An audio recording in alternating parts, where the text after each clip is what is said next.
Have you ever felt like you're in the middle of a storm? Not just a rainstorm, but a storm in your life.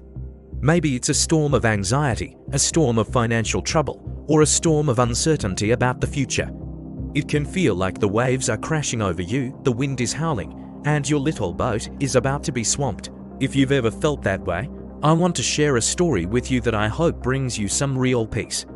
It's a story that happened over 2,000 years ago, found in the Gospels of Matthew, Mark, and Luke. One evening, Jesus and his disciples decided to cross the Sea of Galilee in a boat.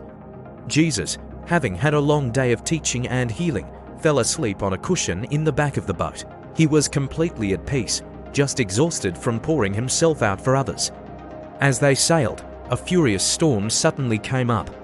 This wasn't just a little bit of bad weather. The Bible describes it as a furious squall. The waves were so high they were breaking over the boat, and it was quickly filling with water. Now, remember, several of the disciples were experienced fishermen. Peter, Andrew, James, and John. These guys knew the Sea of Galilee like the back of their hands. They had been in storms before. But this one was different. This one terrified them. They were bailing water, fighting the oars, doing everything they knew how to do, but it was no use. The situation was getting more and more desperate. They genuinely believed they were going to die, and all this time, where was Jesus? Sound asleep? Can you imagine their panic? They rush to him, shake him awake, and cry out, "Teacher, don't you care if we drown?" They were scared, and maybe even a little frustrated. Here they are, about to sink, and their leader is sleeping through the whole crisis. It's a very human reaction, isn't it?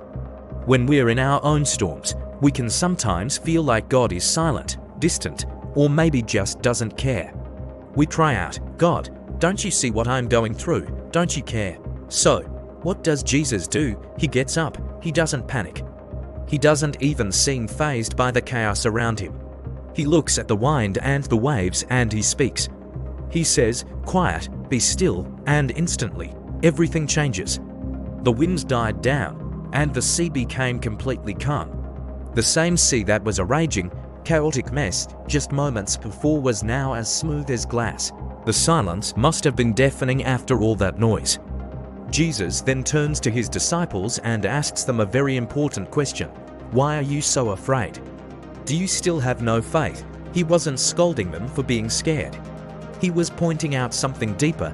They had seen him perform miracles, heal the sick, and teach with incredible authority. They had the creator of the universe in the boat with them, yet they allowed the storm to fill them with fear instead of trusting in the one who has power over all storms. The disciples were left in complete awe. They asked each other, "Who is this? Even the wind and the waves obey him." They were beginning to understand that Jesus wasn't just a great teacher or a prophet. He was something more. He was God in the flesh, with authority over nature itself. This story is so powerful because it's our story too. We all face storms.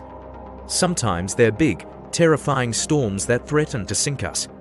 And in those moments, it is so easy to focus on the size of the waves instead of the size of our God. We try to handle it all on our own, bailing water with a tiny bucket, until we're exhausted and hopeless. But the story reminds us that we don't have to face the storm alone. The same Jesus who was in that boat is with us in ours. He might seem quiet, he might even seem like he's sleeping, but he is there, and all we have to do is call out to him. The key is faith. It's about shifting our focus from the storm to the storm calmer. It's trusting that even when things look impossible, he is in control. His peace isn't the absence of a storm. It's the presence of God right there in the middle of it. He can speak to the chaos in your life and say, "Quiet, be still," and bring a calm that you can't even explain. So, if you're in a storm right now, I want to encourage you. Don't let fear be your captain. Turn to Jesus, wake him up, so to speak. Tell him you're scared. Tell him you can't handle it. Invite him to take control. He has power over whatever wind and waves you're facing. He cares for you more than you can imagine, and he can bring you through to the other side. Thanks so much for watching. If this story encouraged you, please give this video a thumbs up and consider subscribing for more content that I hope will inspire and uplift you. Share it with someone who might be going through a storm of their own. Remember, you're not alone. Take care, and we'll see you in the next video.